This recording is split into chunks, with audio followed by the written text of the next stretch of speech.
All right. I'd like to welcome in this week's session, Steph from Mountain Biking Mom on Instagram. I came across her stuff on Instagram. I'm always looking for people that are inspiring other people to ride and talking about their journey through riding. Welcome in, Steph. Thanks for coming in. Thank you. Thank you for having me. Yeah, absolutely. I'd like to just start off by asking you, just give a basic intro, who you are, where you're from, what you do, just kind of all those good things. So go ahead. Yeah, thank you.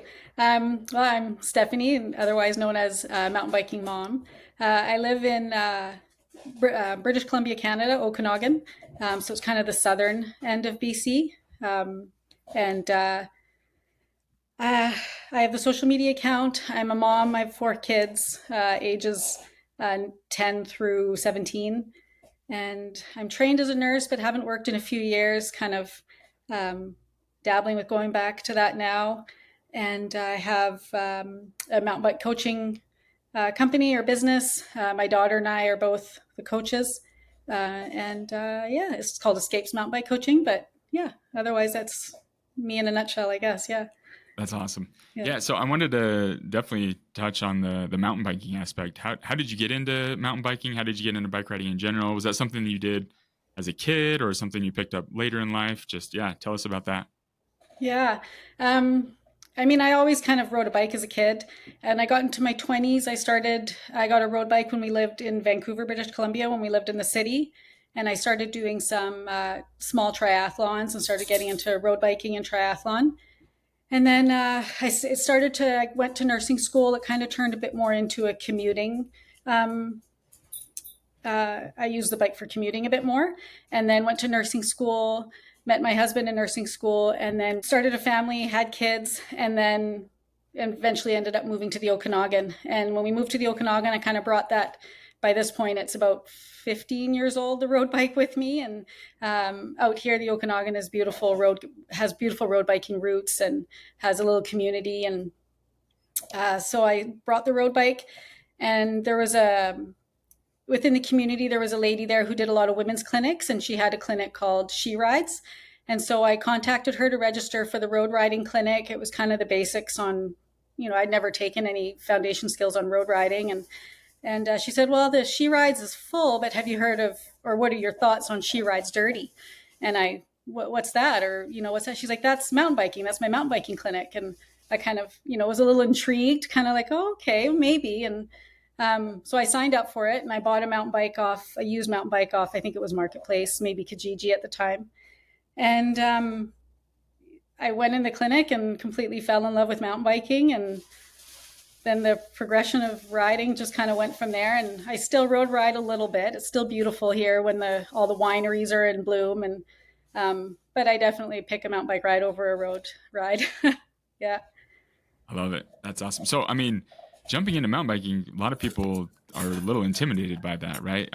Because you got the technical aspect of it. You got these. Everyone thinks of downhill and the crazy aspect of it, but what was it about that clinic, or what was it that kind of got you intrigued? Like, oh yeah, I give this a shot. I'll give it a whirl. Yeah, that's a good question. I think the women in the clinic and the supportiveness, like the community. I've always enjoyed trying something new and kind of challenging my skills or learning new skills.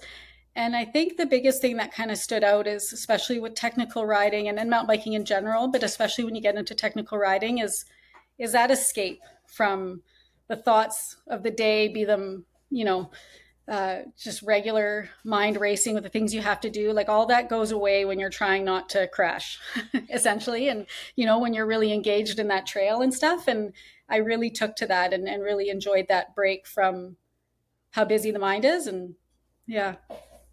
Yeah, and that's one thing, honestly, that I feel like you illustrate so well on your Instagram account. Like you have a lot of funny memes and stuff. That's how I came across your stuff, and just having a good Yeah. laugh. I'm always down for that. And but then some of your posts that you'll talk about just how that has helped your mind so much, and I've been fascinated with how many people have commented on your stuff too. Like, oh, this has helped Right. me. This has helped me. But yeah, tell me about the inspiration of starting that account and the reception that you've gotten from that, and just kind of the feedback that you've had from it.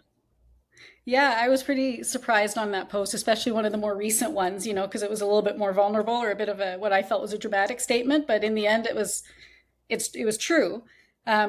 Mental health has kind of always been a struggle. It's always been depression and anxiety, and then we struggled with grief. We lost a child, and grief really kind of took over, and that's I was in the thick of it when I started that She Rides Dirty clinic, and so just to have that escape was huge. And as social media became bigger and bigger presence, and I started on TikTok and got a little bit of ground on TikTok. I don't know, 6,000 followers, and um, but I just felt like there was more of an audience with Instagram, or more my audience. TikTok was, you're some people my age on TikTok, but then it wasn't quite as known, as well known, I guess.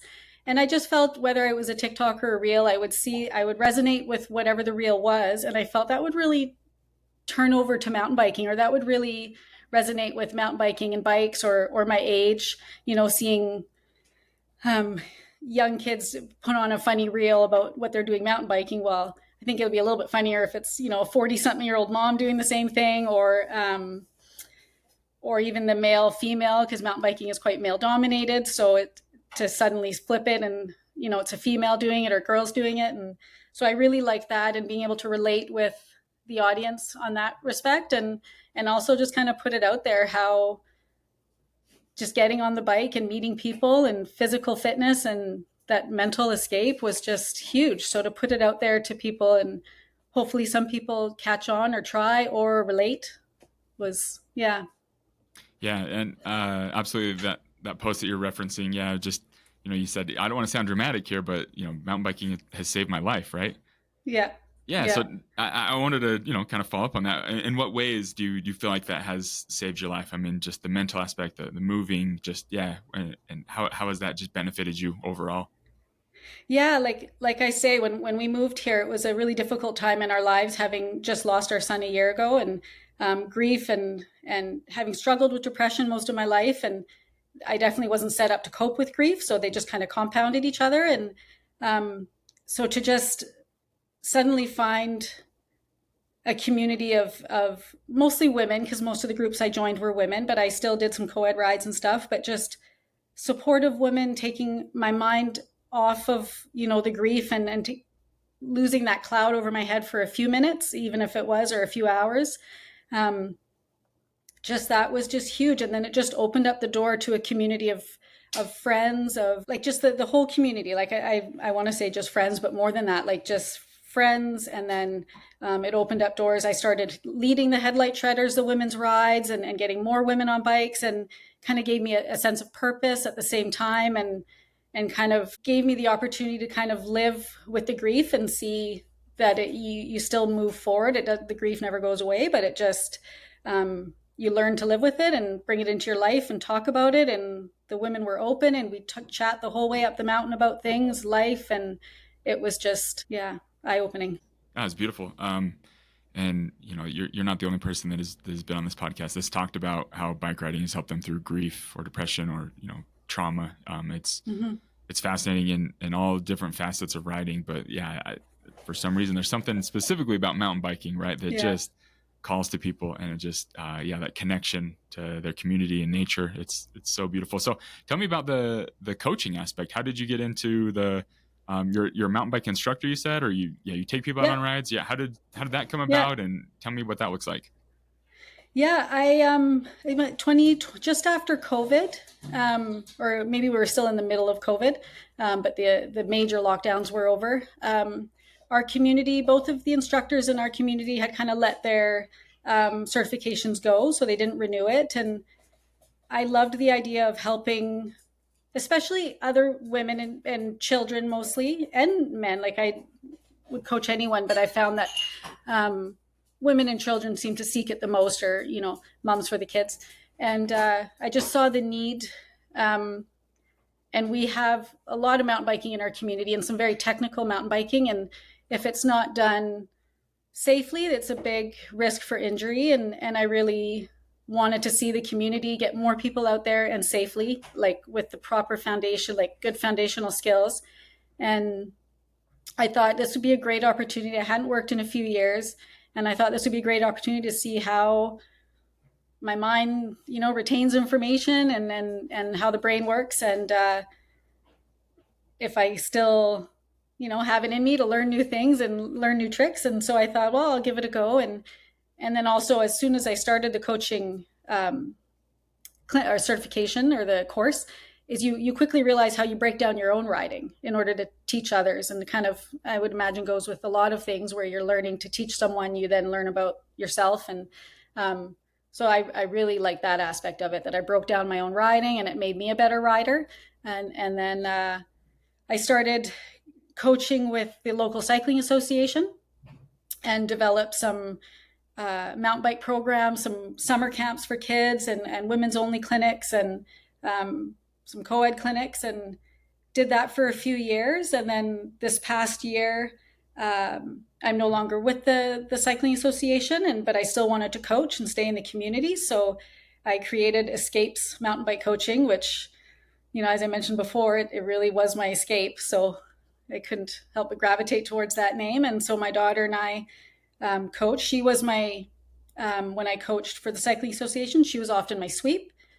And so she's a teen, like she was started at 13 and 15 now, and she can by far outride me at this point. So I think, and a lot of the kids come for my daughter, for Maddie. They, she's got them dancing and singing on their bikes, and I think I'm just there for logistics and yeah. Well, in your nursing background, you can help, scrape up any messes or anything, right? Yeah, yeah. That's super cool. Yeah, I'm curious, like, what the season looks like up there for you. I mean, has it started? I mean, we're recording this, start of April. Yeah. But yeah, when does it start to pick up? When do the trails start to dry out? What's the weather like? How do you navigate that aspect of it?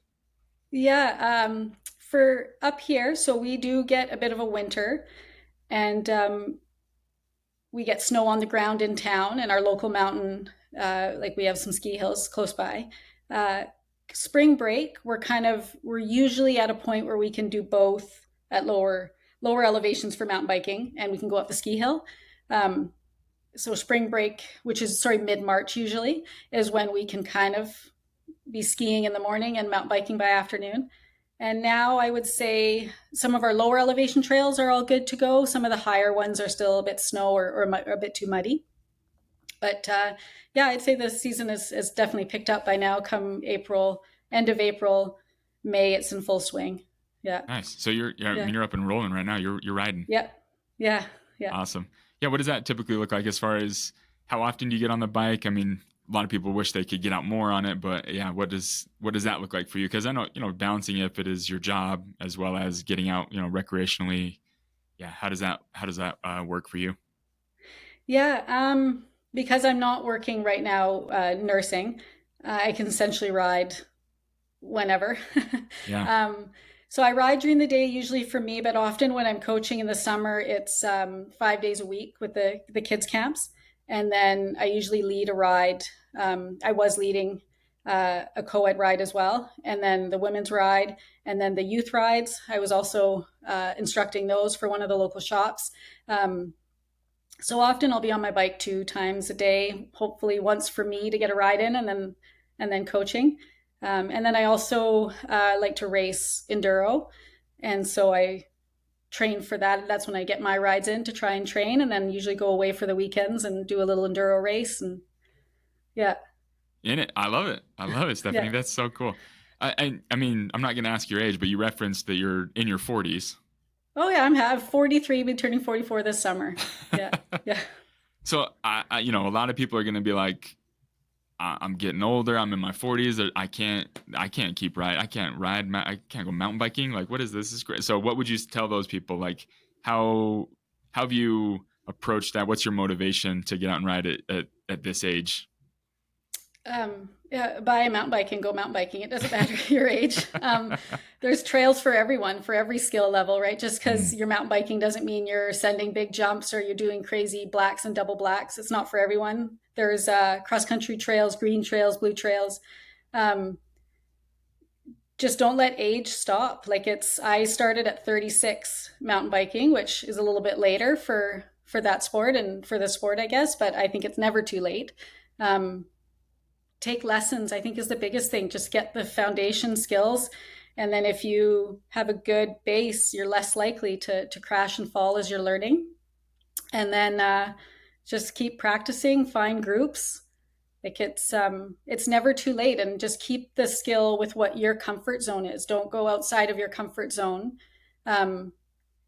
too often, or too much, or too big, I should say. Because I guess I kind of wanted to backtrack on that, because I think it's always a little bit important to go out of your comfort zone a little bit. That's how you kind of improve, but only if you want to. Like if, there's green trails, there's blue trails, there's with amazing views, and you're outside in the trees. Like, it's just because it's mountain biking doesn't mean it's going super fast and getting air. There's all kinds. And yeah. Yeah, very true. So I'm assuming when you first started at 36, so that's like 7-8 years ago, you're cruising on these kind of beginner, intermediate type of trails, right? And then, at what point were you like, hey, I want to start? Because I see some of the stuff you're doing, Stephanie. I mean, you're doing some pretty big drops. You're doing some things, it's some rollovers. Yeah, it looks pretty big. So at what point were you like, hey, I do want to start pushing it, just a little bit, and just, that growth, or that, that little adventurous side of you? When did that come about? Yeah, pretty quick, I would say, because I started mountain biking in 2017, and then in 2018, I did an advanced women's clinic as a participant, and so that was a pretty quick, transfer over into the advanced stuff, and a bit too quick, and I crashed, and ended up being airlifted off the mountain, but a little bit too fast. Hadn't quite gained the skill yet, but it was pretty quick, where I was, riding with other women in the women's groups and watching them do really cool things. And I was like, I want to do that, even if they're half my age, or, they've been doing it since they were a kid. And I just thought that I really want to do that. And so I took lessons. I went to some clinics, and I just kind of observed and watched, and really had a desire to do that. The air came a bit later. And as I got more confident and I'm kind of always wanting a challenge. So yeah. That's no joke. If you got airlifted off of the mountain, that's a pretty gnarly wreck. Yeah. So I'm, again, a lot of people would just shut it down at that point and be like, I'm done. But what kept you going? What made you want to get back on the bike and keep hitting stuff? That's a great question. I think I'm a bit stubborn. So having crashed on that section, so it was already my second time attempting that technical section, and I'm on search and rescue now for our community, and it's definitely a section that we've picked up a few mountain bikers off of. It's well known, and so I'd already crashed the first time through, and my stubborn self is, I'm going to do it again, I'm going to get it. And that second crash, I didn't get up, and then it definitely took me a while to get back into that level of riding, not just because of the injury, but just that mental block after you've crashed. But slowly, and then breaking it down, and watching other people do it, and just that need to, I'm going to get that section, I'm going to do it. But I just gradually moved back up to getting the skill and the confidence back. And and went for, and still going for it. I love it. That's awesome. No, that's so cool. Another thing that I wanted to ask too is, a lot of the different memes and the stuff that you put out there on Instagram, again, the content is just, has me rolling sometimes. Just so funny. And one of the ones that blew up, a little while ago was, you of like about to call 911, but you're like, got distracted, and just kind of saying, oh, right. Yeah, I got to call it. So I'm curious, like what the inspiration was where did that come from, that idea? Well, I mean, I'd seen a few other reels on Instagram, got inspiration from them. It was usually around getting hit by a car, or someone gets hit by a car, and the friend is like, oh, same scenario. And I thought, oh, I'll cross that over to mountain biking, and with my daughter lying on the ground, and having recently been diagnosed with ADHD in the last couple of years. And so kind of, I thought, oh, that'll be, I didn't think it would blow up that way, but that big, but it did. And think it resonated with a lot of people as a good joke. And yeah, absolutely, very creative, very funny for sure, because we can all get distracted by our screens. I mean, that's one thing I did want to touch on. I have a lot of people that would talk to me about being diagnosed with attention deficit hyperactivity disorder, ADHD, right? And so many people have told me how cycling, how bike riding, mountain biking has just, again, calmed their mind. It just helps them just kind of stay focused or stay on track. So yeah, I'm curious what that experience has been like for you, seeing some of these symptoms, and then how biking has helped with some of those things in your life. Yeah. It's definitely later diagnosis in life, and especially for women and girls, it's a bit of a tougher diagnosis. Hmm. I didn't realize it until we had now two of my kids diagnosed, and when I was reading about girls and how they present with ADHD, because old school train of thought is ADHD, hyperactive, can't sit down, running around, not listening. And that wasn't me at all. I would be able to sit down and listen. And same with my kids my daughters who have been diagnosed, or my daughter. Um, and then that kind of just had me looking into it a bit more about the symptoms with girls and women, and went to the doctor and, realized, and that, I say I struggled with depression most of my life. I would think that it was probably a lot of it was ADHD that was Mm. untreated, but Yeah. they can mimic each other. Not to say that I didn't have depression, but I think it definitely um, uh, compounded, or they didn't help each other out, kind of thing. Yeah. And I would say that my mental health and mood has probably been the most stable since starting medication like ADHD. Um, it's been it's been pretty eye opening. And I think mountain biking played a huge role with that, because, again, there was that escape. So before the medication, there was just that escape from the constant hyperactive thoughts, right? Constantly from one to another kind of thought. And uh, it just kind of gave me that, I got that finally, that calmness, that break where I'm just focusing on one thing. And I'd never really been able to just focus on one thing. So that was, I think, huge, was a big factor in that. And then just keeping healthy and fit. And um, even though I think a lot of women aren't hyperactive, there was definitely a part of me that needed a lot more exercise, or to, get out there a lot more. And that just, the hard workouts climbing uphill definitely achieved that. So yeah. Yeah. Yeah. Mountain biking, cycling in general, like there's so many byproducts of doing that activity, doing that hobby, right? Like you're saying, the fresh air, the exercise, and all those things are definitely going to, I don't want to say, cycling or mountain biking is going to cure your ADHD or your depression, right? But it's definitely going to bring about other side effects that are going to, of course, improve it overall, right? And so that ability to, honestly, to stimulate the brain, it's a lot what medications do, right? Like for ADHD, Absolutely. when you stimulate the brain, then that dopamine levels in your brain, actually they can level out a little bit, and you can feel more focused, more calm. So yeah, bike riding is one avenue of that, as well as medications and other things. And if you combine a lot of those things, then absolutely it can benefit your overall wellness for all those things. So Yeah. Yeah. That's really awesome points. Yeah.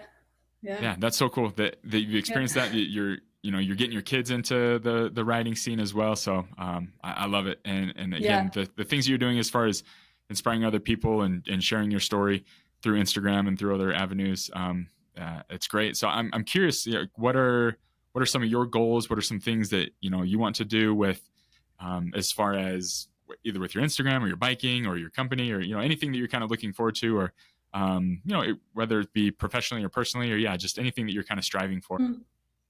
I think returning to nursing, seeing what that's going to look like, Yeah. um, I'm pretty excited to see what that's going to look like and if it'll happen. And then I'd love to see Escapes kind of grow and support more people and riders in the community and families in the community, and just be there for people from a mountain bike sense. And yeah, mountain biking mom, be awesome if it kept growing and keep bringing that community together all across the world. It's really fun to hear my followers and riders all around share their experience with riding, with be it the mental health side, or what their trails are like, what their communities like. And um, I really want to inspire people to get on a bike. Or I have a lot of women who message like, how did you get started, or how did you find the women only group, like where do I find it?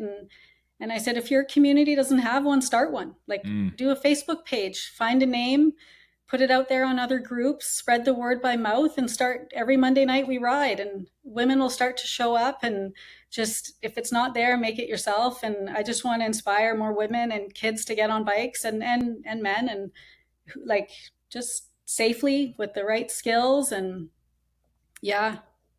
I love it. Yeah, that's my mission as well. Get more people out on the bike and experience the benefits of that. And I know you've touched on this in a few different points, but yeah, what tips or advice, different aspects of that instruction would you give people? Because again, a lot of people jumping into it, it can be intimidating, overwhelming, right? But yeah, what are some of those basic things you tell people, like, hey, do this or do that? Some just basic advice to help people, feel that confidence or that safety as they get out on the trail. What would you tell them? Like on the bike, like Yeah. skills. Yeah. Level pedals.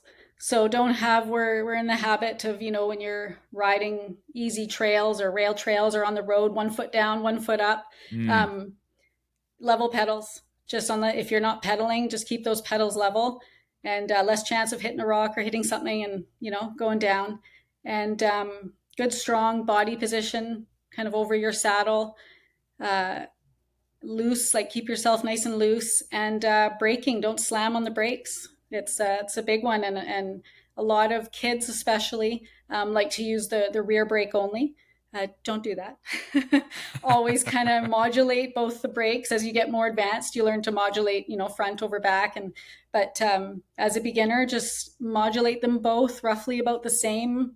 Feather is another word that some instructors use. Just touch on the brakes. Just don't slam. Don't, save that for if you really need it. And most of the time you don't. Just gradually modulate those brakes and come to practice controlled stops without skidding, and practice going really steep down a hill, at a grass hill that you've got nearby or something. Just practice going down with both the brakes really slow, and go down the hill as slow as you can, kind of controlled. And that's the biggest one, because I see a lot of newer riders kind of slam on the brakes, and that often causes issues. Yeah.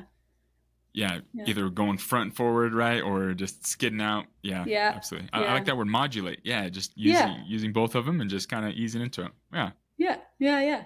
Easier said than done, I'm sure, but definitly important. Yeah, absolutely. Great advice. Yeah, great skills. So I mean, you're definitely putting your skill coaching, putting it out there. I mean, you do great work with that. I love it. If someone's looking to connect with you or to find your information, where should they look you up, or how can they find you? Yeah, I mean, on Instagram at mtbeingmom, or just at mtbeingmom.